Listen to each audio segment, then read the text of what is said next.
Good afternoon, everyone. Good evening. It's just after 5 o'clock p.m. Eastern Time here in Washington, D.C. I am Eric Schlussel, Professor of History and International Affairs here at the George Washington University, and I have the tremendous honor of being the director of the Seeger Center for Asian Studies, which is one of the two co-sponsors of today's talk. The Seeger Center for Asian Studies is the D.C. area's largest, oldest, and most active center of Asian studies, and it's one of America's top 10 by the same metrics. Our partner in sponsoring this is GW's Institute for Middle Eastern Studies. So we want to thank Professor Melanie McAllister and that institution for helping us to advertise the events. The Institute for Middle Eastern Studies is similarly one of DC's leading academic institutions for the Middle East. Just as we host the academic program in Asian Studies, as well as multiple policy and cultural-related programs, so does the Institute for Middle Eastern Studies host the Middle East Studies BA and MA programs, as well as the Middle East Policy Forum and the Project on Middle East Political Science. And so between us, we're very, very proud today to be hosting a book talk on the actually it's just been published, the new volume, Narratives of Sino-Middle Eastern Futures in the Eye of the Beholder, which is co-authored by our two guests here today, Dr. Mohammed Al-Sudairi and Dr. Andrea Giseli. I'll introduce them both in turn before we start our talk. So Dr. Mohammed Al-Sudairi is lecturer in politics and international relations of the Arabic-speaking world at the Center for Arab and Islamic Studies at Australian National University in Canberra. He is also the head of the Asian Studies program at the King Faisal Center for Research Studies, and he is currently a recipient of a multi-year Alexander von Humboldt Foundation Fellowship from Germany. His publications are many. They've appeared in the Middle East Journal, Journal of Contemporary China, etc.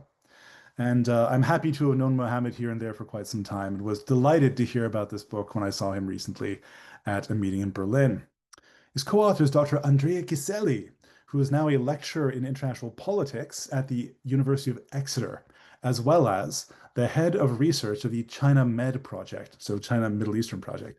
He is also the author of Protecting China's Interests Overseas, Securitization and Foreign Policy, which came out from Oxford University Press in 2021.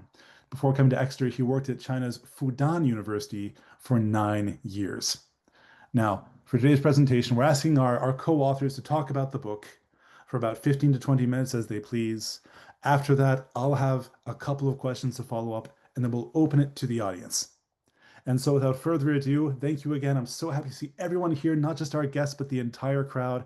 I'm looking forward to the conversation. And please, Drs. Al-Sudairi and Giseli, take it away. Yeah. Thank you so much, Eric, for this very warm welcome. I wanted to extend my thanks to you and for the Seeger Center, as well as to the team, including Adam, for organizing and facilitating for this event. It's deeply appreciated, and we're very happy to take this opportunity to share some of the insights in our book entitled Narratives of Sino-Middle Eastern Futures, which I should mention is open access, available online by Cambridge University Press, and very much due to the benefaction of our kind universities, which should be warmly mentioned. We will try to, kind of go very quickly over the content of the book to give you a sense of our key arguments, what we've tried to do with this book, and hopefully have a discussion with the audience in terms of some of our basic assumptions and ideas. So first of all, is the screen being shared with the PPT? Can everyone see the PPT? Yes. Yeah, perfect. So this is just a snippet of the book. So maybe I'll begin by talking a bit about why we decided to write this book. So Andrea and I have been involved in the field of China Middle East studies for quite some time. We've written on various different topics related to energy, technology, and other things. Dr. Giseli has also worked very extensively through the China Med Network, which is kind of a dedicated institution and network collecting kind of local sources from the region in Arabic, in Persian, in Hebrew, etc., and gauging kind of local debates in terms of how they perceive China-Middle East relations, and also collecting a lot of data in terms of economic and energy dependencies between the two sides for many, many years now. So both of us have been quite familiar with the literature and also the wider debates that have occurred around kind of the phenomenon of China's growing presence in the Middle East. And one of the key things that, have been kind of a recurrent issue is the way in which the US-China great power competition kind of infects the majority of this discussion and debate. So we see this kind of tone, not just in terms of the academic debate, but also the media coverage, um, all across the board. So whatever things that happen in the context of China-Middle East relations, for instance, a deal or a certain kind of overture, it's immediately interpreted through that prism.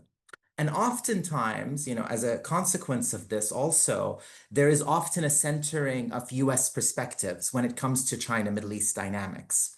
So what we wanted to do in this book is to kind of take a slightly different angle from what exists in the wider literature, which is to kind of put aside the United States and look at what Chinese as well as Middle Eastern local actors think about their relationship, and more specifically, kind of the regional order and where they see China's place within this order.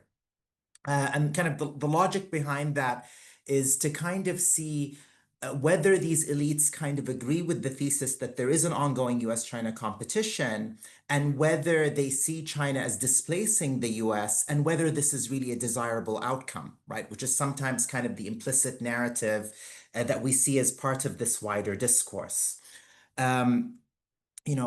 So you could argue that what we have tried to do was present a bit of a revisionist argument in many ways that centers local perspectives in interpreting wider China-Middle East dynamics.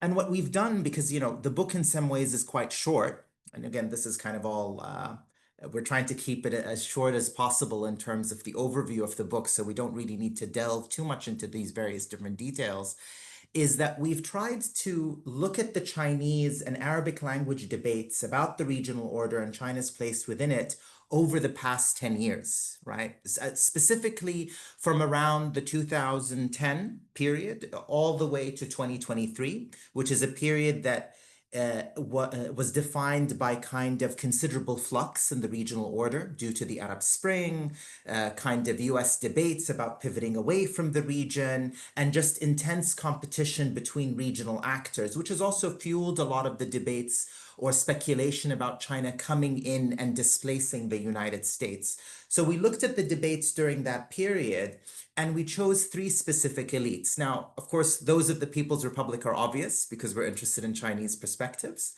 But we also chose to focus on the elites of Saudi Arabia and Assadist Syria. And by Assadist Syria, we mean the elites that ruled the regime in Syria prior to its overthrow in December of 2024.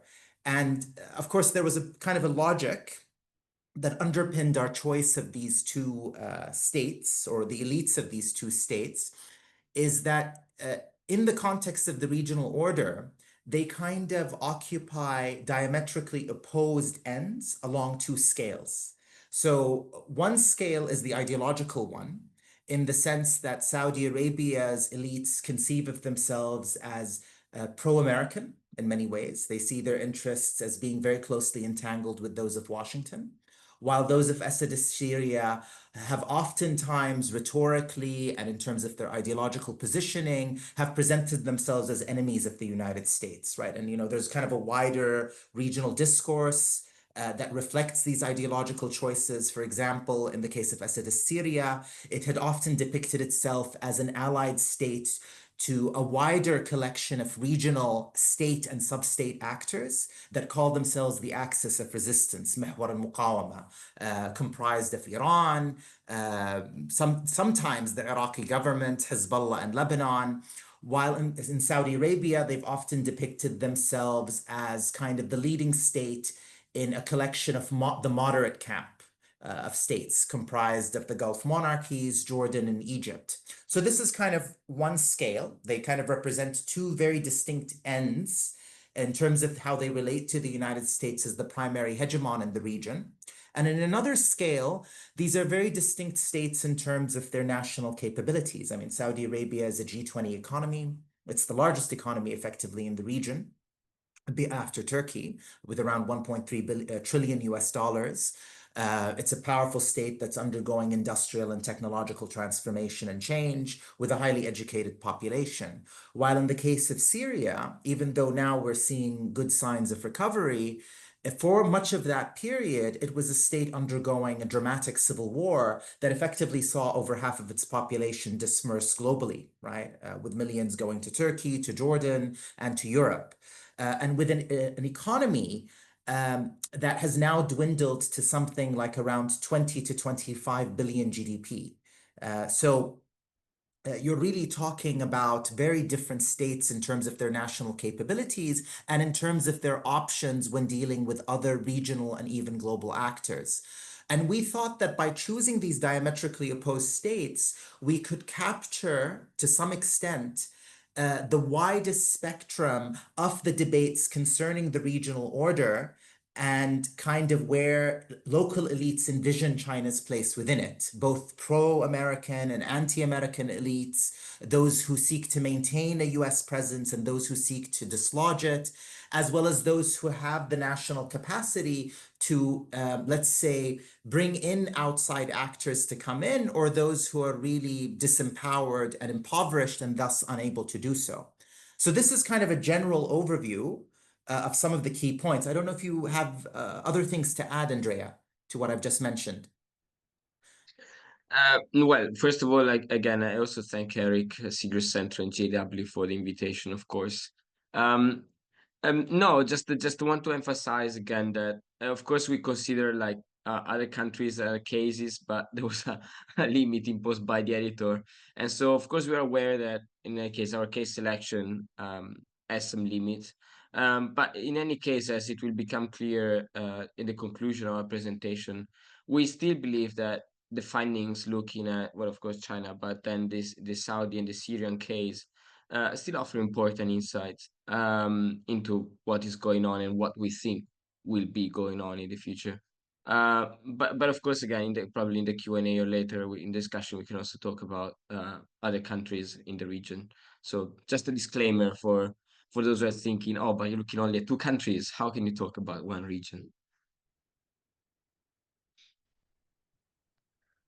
Well, Well, Eric, did okay. you want to jump in or? Well, if you're finished, then I'll start asking questions. Oh, no, I mean, we still can go into Oh, the good. All right, nitty-gritty great. of the narrative. I should just mention also, like, we wanted to note that the way we conceive of elites, right? We try to kind of unpack this term and what it means. And obviously, in the case of China, Saudi Arabia, and Syria, especially Assadist Syria, we're dealing with orders that are black boxes. So in many ways, when we're trying to think about what policymakers are conceiving as kind of the regional order and where they see it going, and in doing so, trying to map whether they see kind of or see China coming into the region as a security guarantor as something desirable is very difficult. What we did try to look at were kind of elites who are adjacent to policymakers and analyzing their discourse accordingly. So in the case of China, which I think now maybe in a bit, Andrea will talk a bit about kind of the perspectives of Chinese elites when it comes to the regional order, we were specifically looking at academics involved in the production of knowledge about the Middle East, or diplomats or others who ultimately feed into the assessments of the top leadership. While in the case of Saudi Arabia, for instance, we were looking primarily at, say, media and media actors and journalists who are empowered by the state and who are sometimes conceived of as being court whisperers. And I'll give an example of that in a bit. Or in the case of Assadist Syria, it was the easiest one in the bunch in some ways, primarily because the very top leadership, in fact, was very active in engaging Arabophone, but also foreign media, right? So Bashar al-Assad has a ridiculous amount of interviews around 25 to 30, and he extensively discusses his vision of the regional order as well as China and among many other global actors. So there's a better sense of kind of the mental map of that elite than is the case with others where we have to go through indirect means. So now maybe we'll talk a bit about kind of what the case studies have told us and kind of maybe to tell you a bit about our kind of core thesis. Do you want to maybe talk about the scenarios and then talk about China, Andrea? Yeah. So very, very quickly, essentially, we imagine three different scenarios for what is going on and what will happen in the future of Sino-Middle Eastern relations. Essentially, depending on our findings, we say there can be, let's say, 2 to 3, let's say, possible scenarios. The first thing is that essentially neither the Chinese nor Middle Eastern elites want China to be more involved in the region. And so essentially this would essentially mean continuity with the current situation in which the two can you hear me? Sorry, it was the main image was frozen. I thought I kind of lost it. Another one would be essentially agreement on both sides for deeper Chinese engagement. So this would be a quite radical change, right? Especially comparison to what we have today. And finally, the third scenario is in one in which maybe one side would like China to be more deeply involved and the other would not. And so this would be essentially a case, again, depending on who wants what, will probably create, it would be a scenario in which there would be some kind of growing frictions and slow and difficult adjustments on both sides. So in a way, let's say, luckily or depending on your perspective, we find that essentially the first scenario is the one that gets the strongest empirical support. Indeed, and maybe transition to the China slide. Um, um, the China section is essentially based on the analysis of Chinese sources, as Mohammed was saying. We will never know really what people in Beijing think, but so we had to kind of look at those who might know that, and so we start to look at the works of Chinese scholars, former ambassadors, and so on. And their work, kind of describe a quite, I would say, realistic assessment.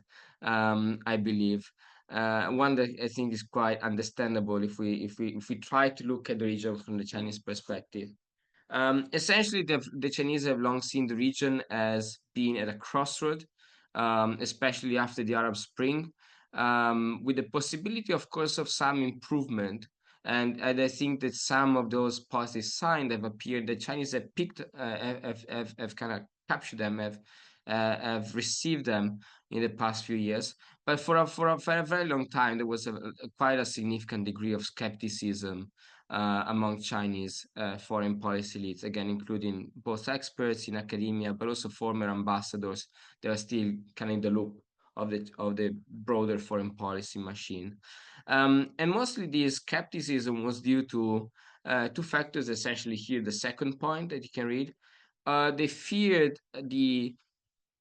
essentially the triggering of this vicious cycle in which you would have essentially local elites fighting against each other, fragmenting and essentially eroding state institutions.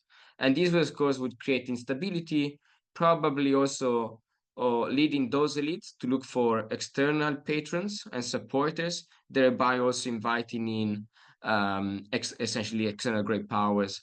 Of course, the main one that usually cited by Chinese scholars is the United States, although sometimes they also imply or indicate that, of course, they also consider Russia, for example, being one of these great powers, then intervene in the region whenever there is domestic instability in these countries, and the Russians or the Americans intervene. And you see this essentially as a vicious cycle, like one, of course, fuel the other. But despite this bleak picture, it's important to say that, of course, everyone acknowledges the importance of the region for China's energy security. And we have some figures in the book and also in the slides, right? The Chinese import roughly between 40 and 50% of their energy from there. I mean, fossil fuels, of course. And of course, this is a rough picture because we do not really know at this point where Iran is in these figures, because the data for Iran are not available anymore, but it's more or less 50%. Chinese, of course, acknowledge it's an important market for state-owned companies involved in engineering and construction projects and all of that. But at the same time, looking at the kind of broader picture, it's quite clear that they say, well, we have a lot of important interest in the region, but really none of them is related to our core interest, or in Chinese,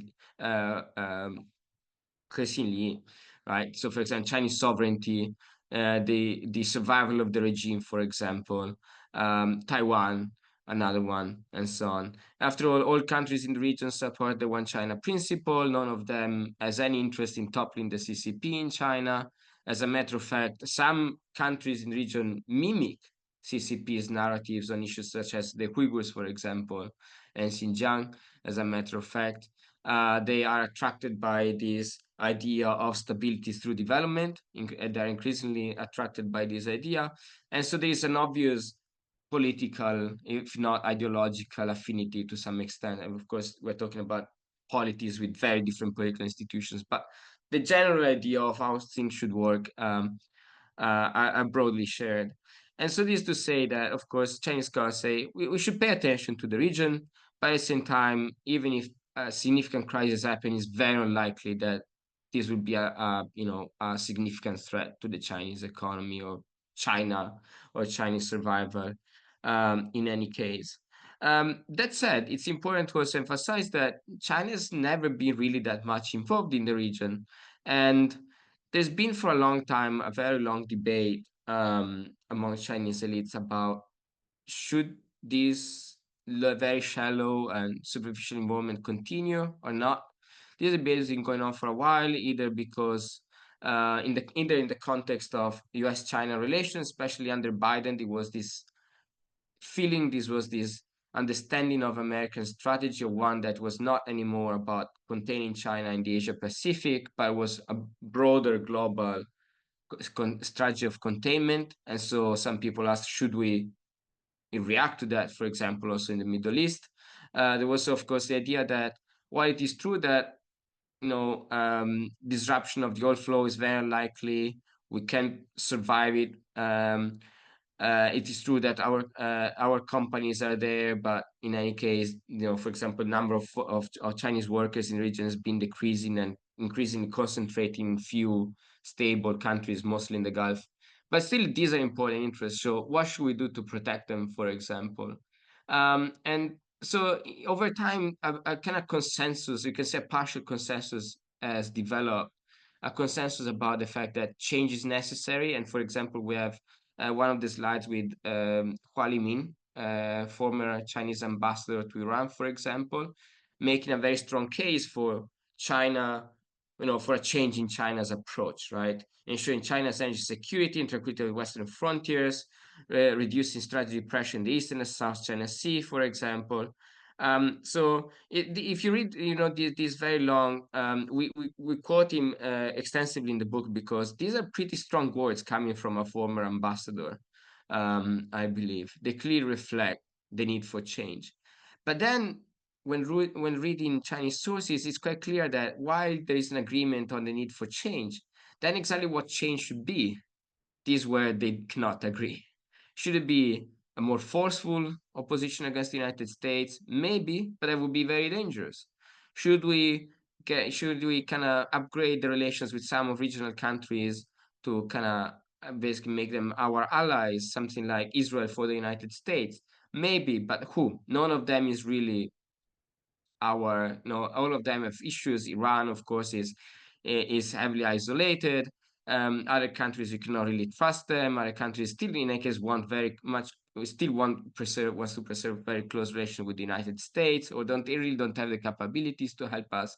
And so there is quite a lot of debate, but really going nowhere. And so at the end of this, you can see kind of the discussion coming to full cycle, with essentially saying maybe we just do something we kind of to grab the low hanging fruits, but really no much change. as is needed, or maybe it's needed, but we cannot really afford it at this point.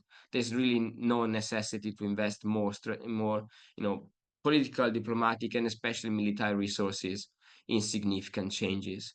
And so you see essentially the Chinese wanting change, but at the same time, in a very, I think, realistic assessment of their foreign policy priority, um, essentially preferring to probably stick at their, preferring at the end of the day, sticking to change, to continuity, essentially, which is something that, as Mohammed will discuss in a moment, is something that works very well also for regional elite, or at least for some regional elites. Yeah, I mean, I think just to kind of reiterate the point that Andrea had made, there is no appetite that we found or discerned among elites in Beijing for an active embedding of China into the security architecture in the region. There is no desire to displace the United States and play that role. And because I think we are kind of going over time, I'm going to just very briefly talk about the two other cases. Suffice to say, they all share in the similar assessment that kind of the 2010s was a period of significant turbulence, right? Of course, their assessments, because they come from very different ideological poles and positionings, are different. So for Saudi elites, for example, the real issue was the governing failures of Arab elites across the region, right? That kind of facilitated the collapse of the central authority of many states in the Levant and elsewhere. And also the very debilitating and negative role of regional actors like Iran, Turkey, and Israel in kind of using these vacuums to pursue their own imperial projects, right? Among also other kind of sub-state groups and solidarities, such as political Islam, that kind of also added to this situation of turbulence. Now, for the Saudis, or from the Saudi elite perspective, this regional problem was compounded by the fact that there was a growing crisis of trust with the United States.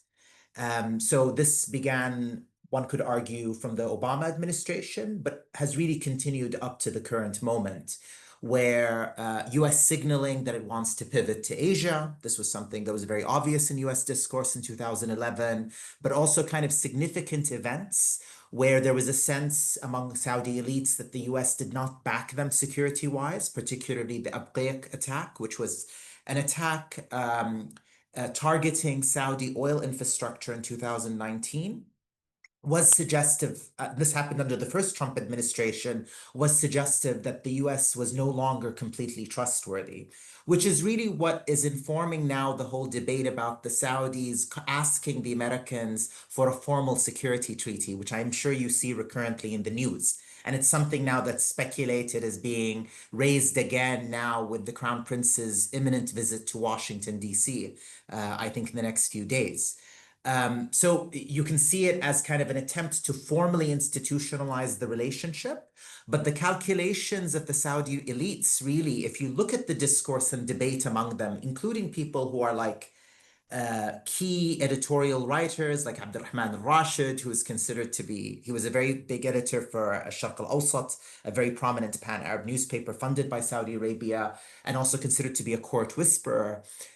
You can see that the general approach of the Saudi elites is to either maintain the alliance with the United States or keep the United States for as long as possible, or build strategic autonomy in such a way that would allow Saudi Arabia to act as an independent regional actor and exert its own influence. What is interesting is that China does not appear at all in these debates and discussions. China appears as kind of a very faraway specter, and oftentimes is used as a card in the negotiations with the United States. So for instance, in interviews given to US newspapers or magazines such as The Atlantic, Saudi elites would, for instance, communicate that if the United States doesn't offer concessions on technology and military equipment, there are other options, primarily China, available, right? But there is no real debate on the possibility of China playing a role akin to the United States. And I don't think that is something that will materialize or take place, right? So there's no expressed desire for it, and we just don't see it happening in the future. It's not part of the mental universe of the Saudi elites. These were just some data points we can go back to in the Q&A. And in the case of Assadist Syria, right, this is, just to kind of provide it in a very brief way, this was a regime during the Civil War that saw itself as kind of a state under assault due to its ideological purity as a bastion of Arabism in the region, and as a state that continued to maintain strong fidelity to common Arab causes. And this is why it was being punished. That it wasn't really a civil war that was taking place in Syria from 2010 up to 2024, but it was actually kind of the machination of outside elites and actors, primarily the United States and Israel, as well as the Gulf monarchies and Turkey, to overthrow the regime. And so you can understand that this was an elite that constructed a vision of the world that saw kind of regional and international developments, particularly the ascendancy of China and the potential displacement of the United States in positive terms. They saw that the world was heading towards multipolarization, and their very survival or continued survival due to Russian and Chinese support, as they interpreted it, was enabling them to facilitate the coming of this multipolar new world order, right? I mean, so just to give you a bit of context, Russia intervened in Syria in 2015. Russia, as well as China, used the veto in the UN Security Council to shield the regime at multiple points. I think well over half of China's historic vetoes had been cast in relation to Syria, just to give you a bit of a sense of how pivotal that was.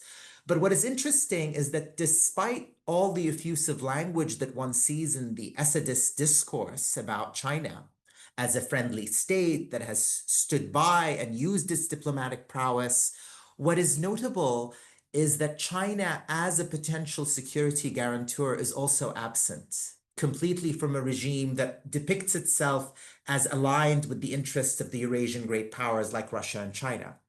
So we see a lot of friendly language, and in fact, even an aspirational hope that China would intervene in the reconstruction of Syria's economy, which was completely devastated, which actually peters out in the later years as that doesn't materialize. We don't see any discussion in a substantive way of China playing a great security role in the region, or actually actively contributing to the regional order.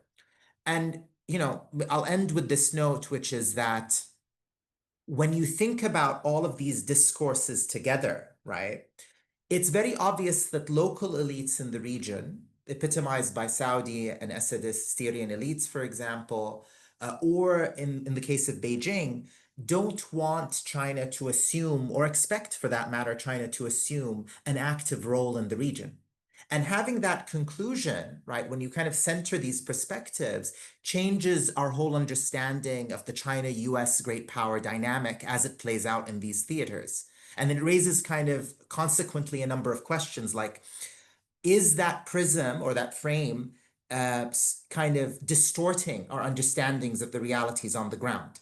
And is it squandering, for example, if we're thinking of it from the perspective of US policymakers, resources and attention in favor of a narrative that isn't actually real, right? So I'll leave you with that, and we're looking forward to your questions, have a back and forth, and thank you for listening. My goodness, thank you both so very much for this stimulating presentation. Thank you to our audience for being here. This has been a lot to think about. For those of you who are thinking of asking a question, we have a tradition here at the Seeger Center that the first question shall be asked by a current GW student. So if you're asking a question and you're a GW student, please identify yourself so we can make sure to prioritize your questions. Now, in the meantime, I have a couple of things to prompt our authors with. And actually, I just noticed another slide that you zipped by about sort of ideals and material conditions and the conflicts between those, because you've been talking a lot about, there it is, you've been talking a lot about what people want and what they envision and how they see themselves in the world and whether or not they want China to be more active in the Middle East. A narrative I often hear around DC concerning China is that China might not want to be an imperial power, but by becoming involved overseas, through its transactional approaches, it will eventually hit a point where it will naturally have to become more active, whether it wants to or not, and whether other countries want it to or not.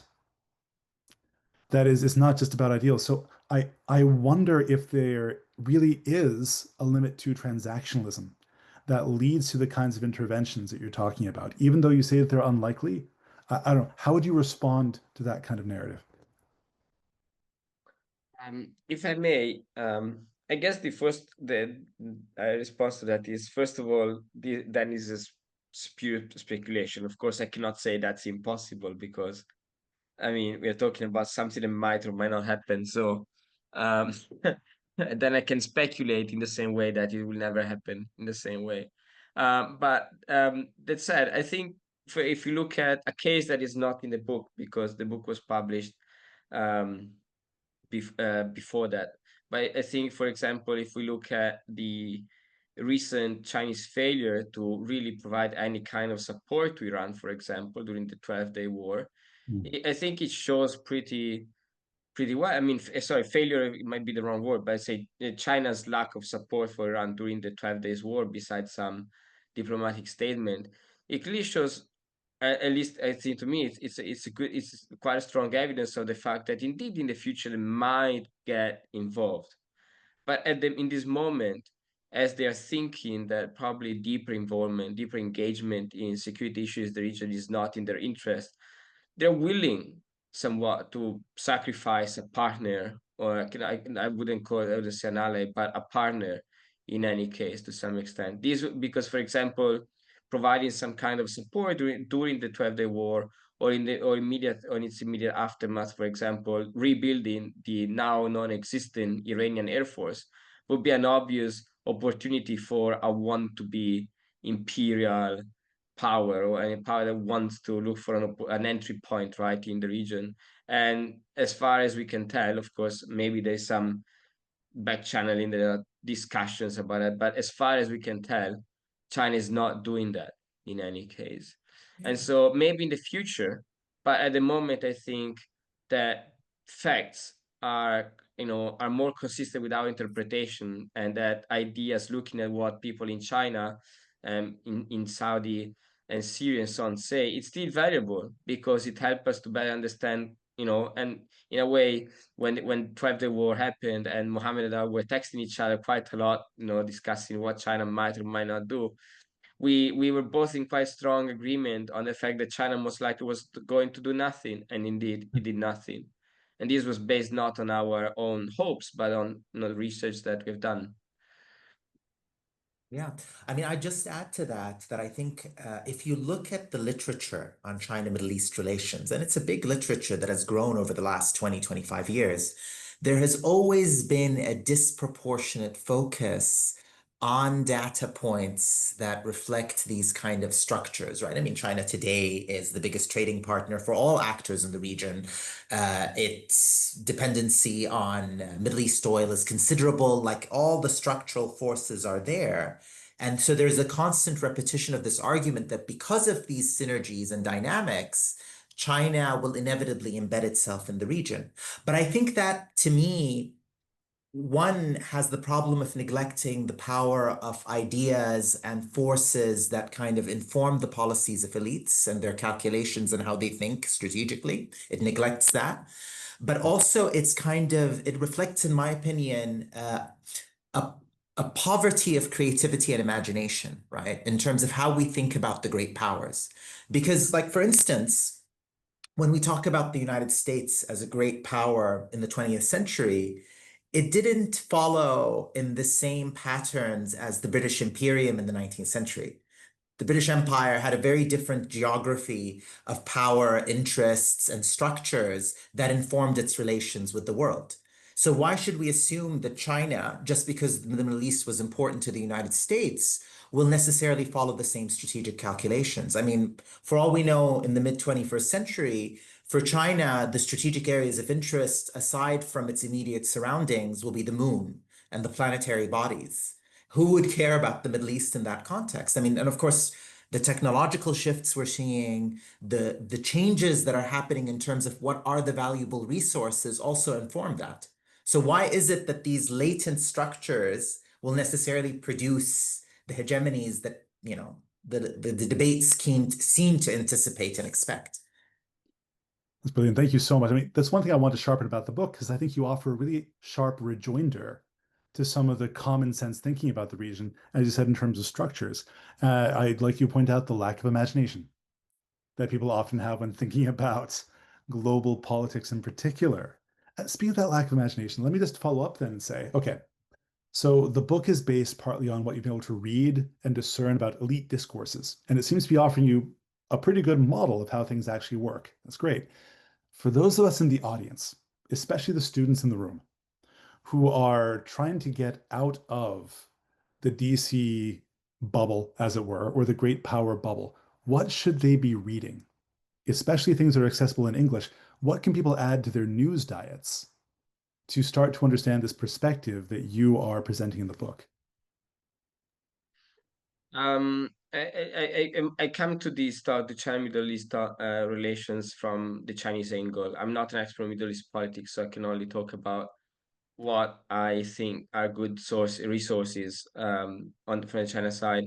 Well, of course, a bit of self-promotion. Of course, we had the China Map project. We published quite a lot of analysis of the Chinese debate in English. So that's a good way. As a matter of fact, we just published a report on the 12-day war and China's reaction to that, for example. But there also on Substack there are quite a few good sources. I would say, for example, Jonathan Fulton has a very useful newsletter which kind of summarizes all the important events that are going on in the region.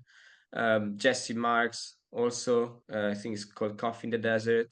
So there are a couple of very good people out there that take their time kind of translating, analyzing, selecting sources on the Chinese side at least. And I think increasingly also on the Middle Eastern side. So I think there's definitely a good starting point. But and then probably Muhammad can discuss a bit more on the Middle Eastern side.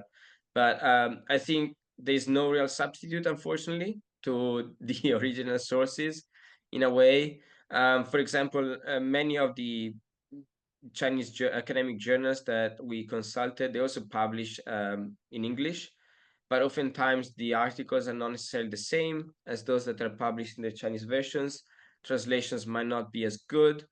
And especially, for example, most of the former Chinese ambassadors that we cite in the book, we cite articles they wrote, for example, that exist only in Chinese. And so they're not secret in any way, but simply because, of course, today there's Google Translate, ChatGPT, and so on. But still, you need, I think, a basic command of the language in any case to find those sources in any case. So unfortunately, I think that there are good places where to start, but then I think still a bit of linguistic knowledge is necessary, unfortunately. Yeah, I mean, I fully agree with some of the sources that Andrea had mentioned. ChinaMed is excellent. I can't rave more than I can about them. And they don't just do China sources in translation, they also do a lot of work in terms of local sources as well. They have an excellent kind of multilingual team.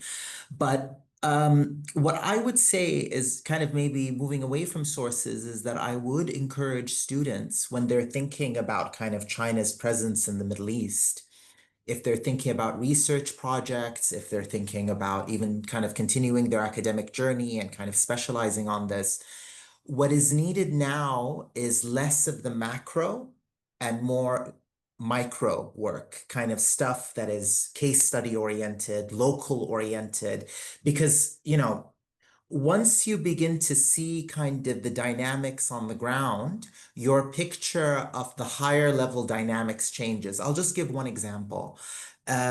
So everyone has heard of the Belt and Road Initiative, the rave and kind of the expansion of it. Almost all states in the Middle East are Belt and Road Initiative members, with the exception of Israel, I believe.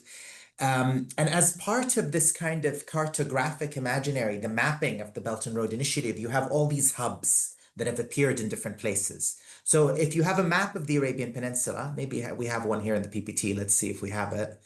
There's a Chinese map, if I recall correctly, but it isn't a BRI cartographic map. But you can see the Arabian Peninsula, right?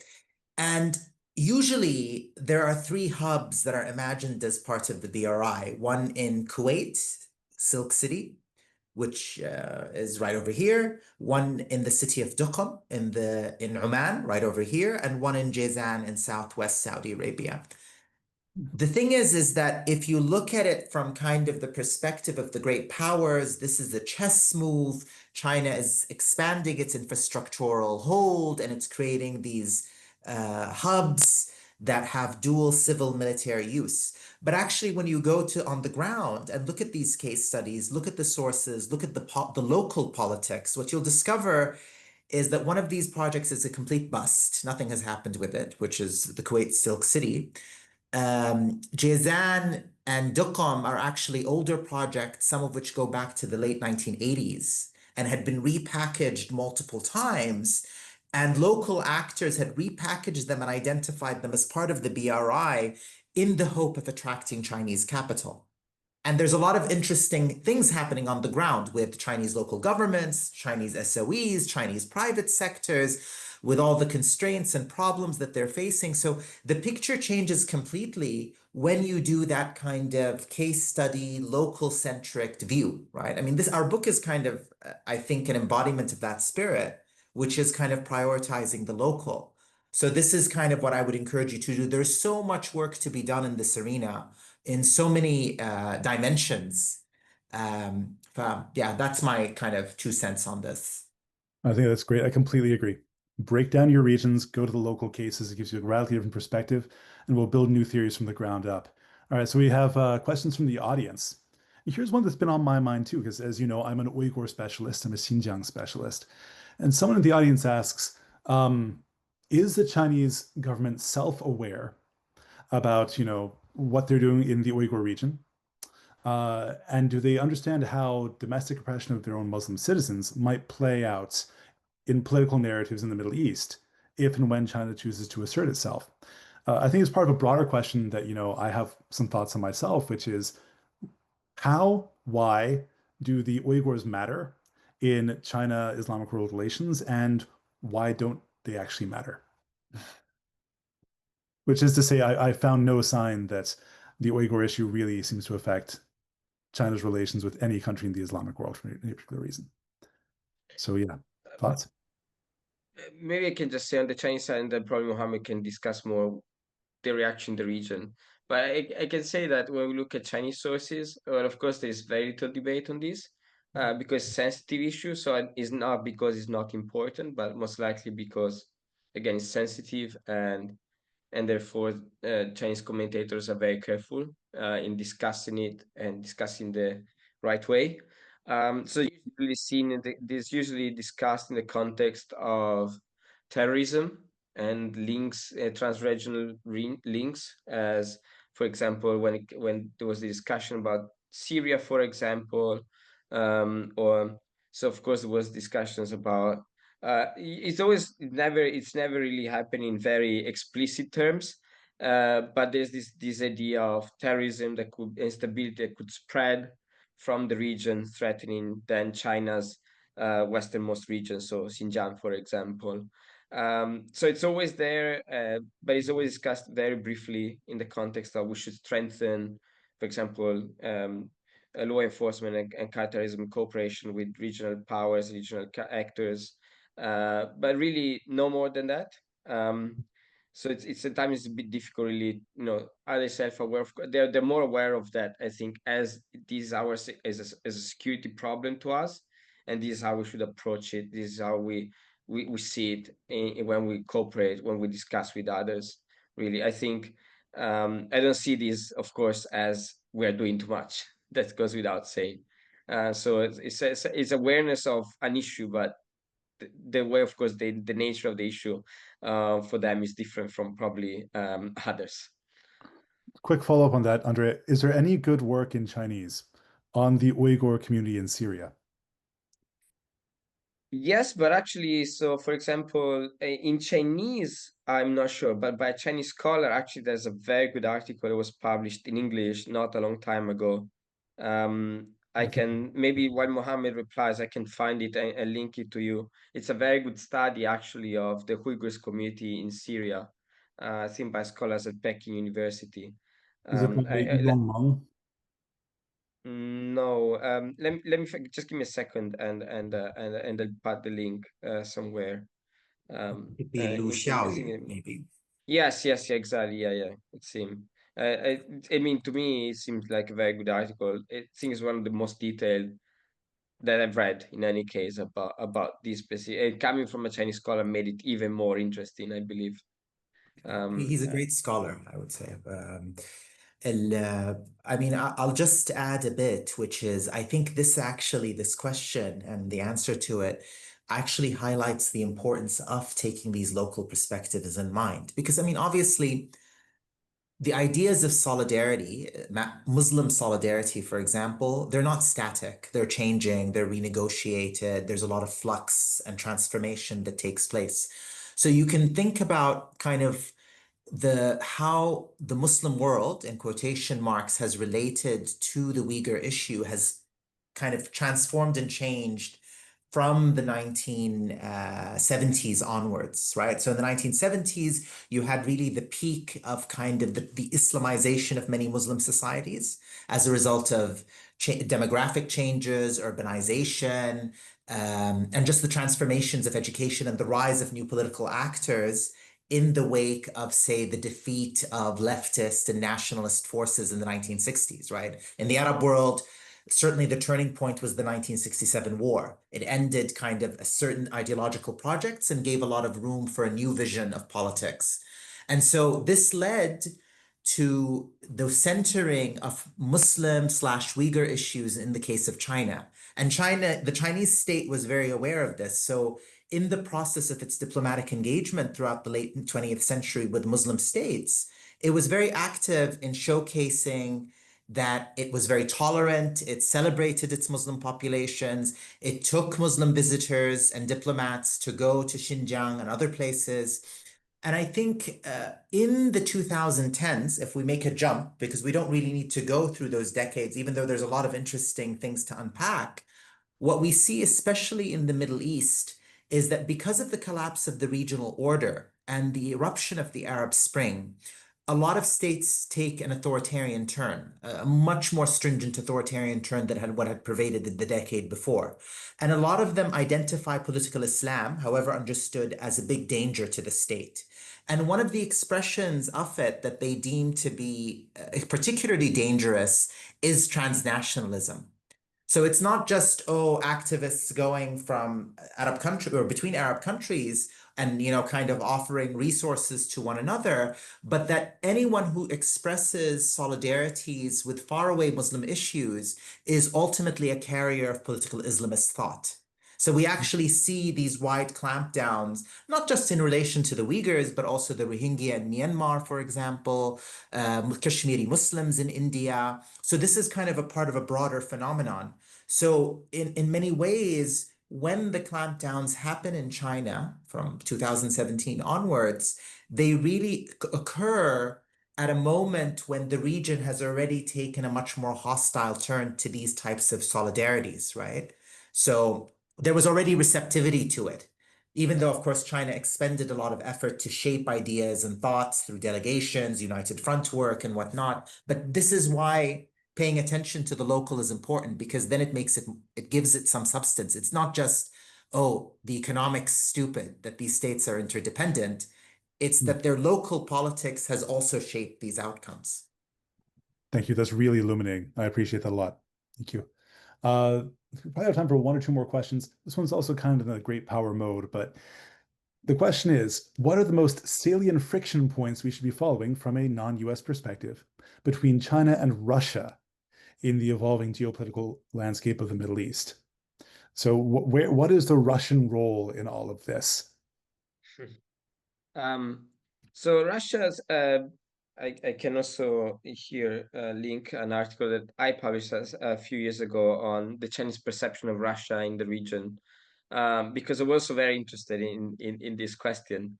And there was this idea essentially, the Chinese approach to Russia has always been quite ambiguous, at least in the region.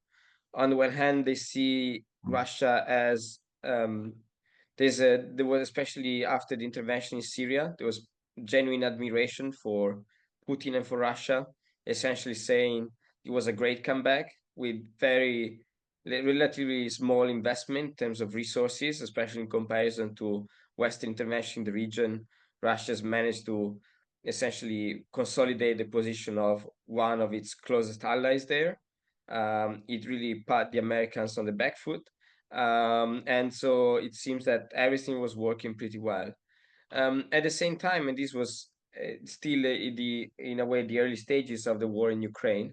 I mean, the article was published, so I imagine that something now has changed a bit.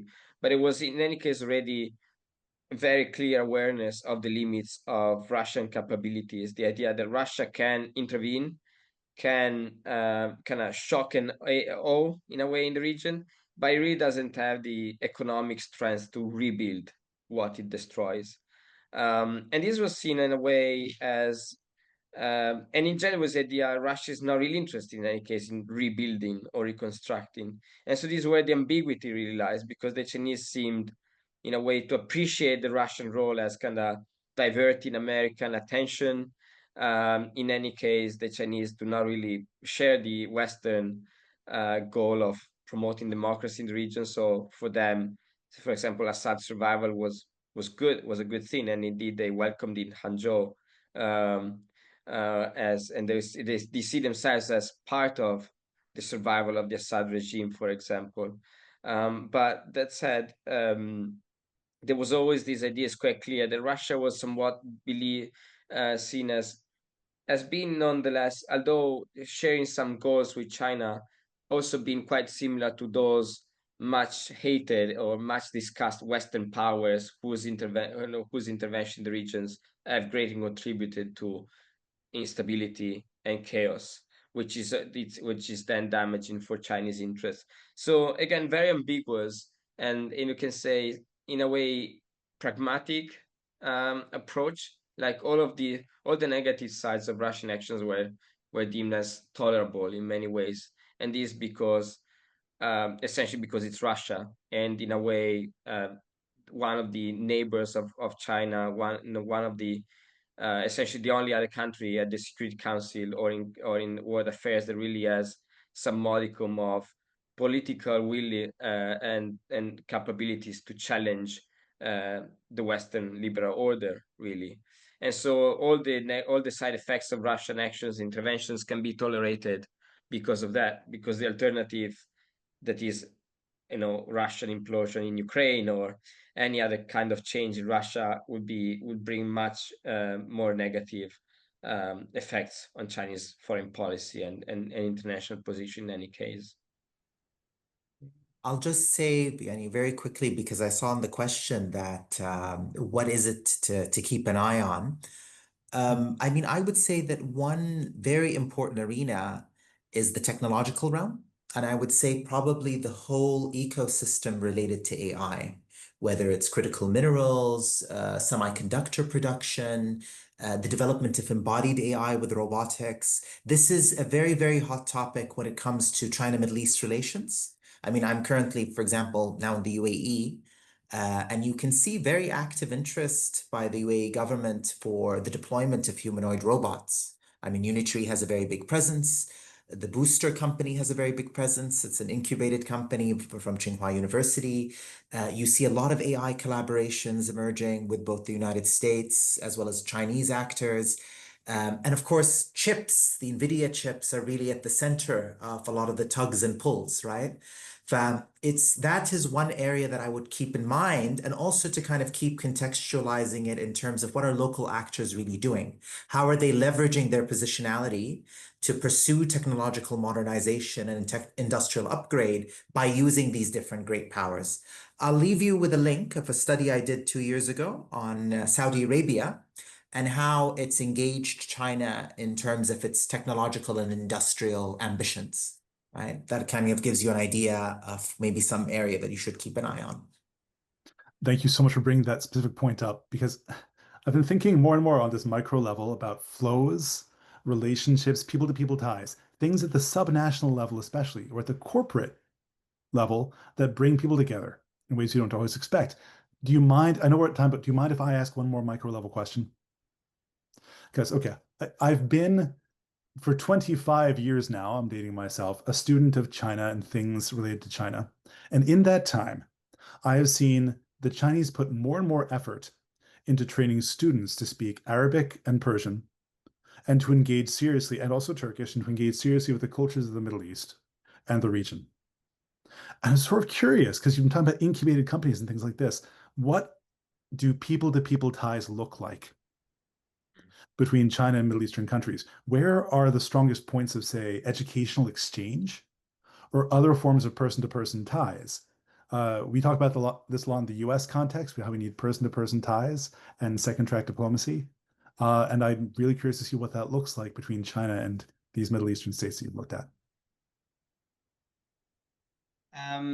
It's very sad because I worked at Fudan University, where they have a very active Middle East Studies center. So, mine just an anecdotal observation, of course. But again, I totally share your observation. I also see that increasingly growing. I mean, it's still in absolute terms a small number, but in relative terms, it's been a growing number of, for example, masters and PhD students, for example, oftentimes being better Arabic speaker than English speaker sometimes was very fascinating.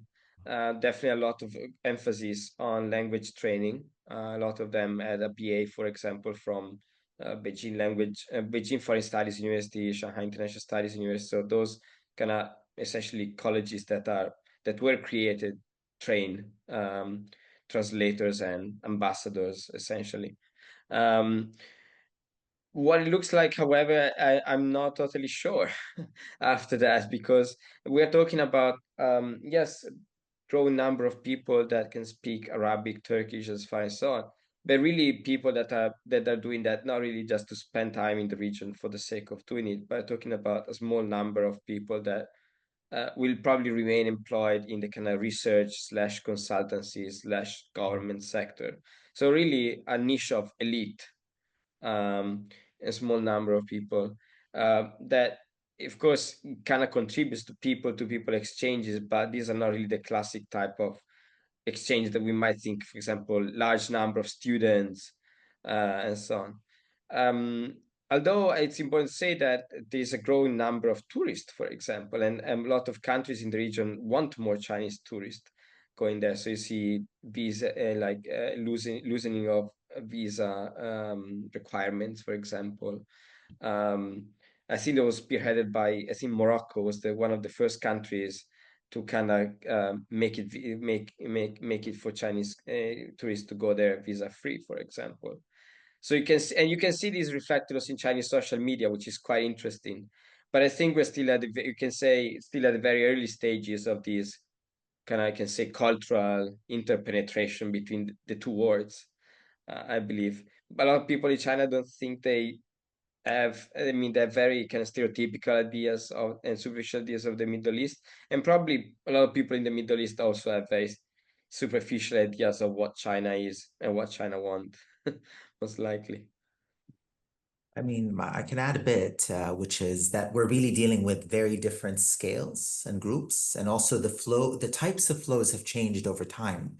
So, as Andrea mentioned, tourists are becoming a very obvious phenomenon. I think the UAE has already exceeded the 1 million mark per year of Chinese tourists. I mean, it's visa free.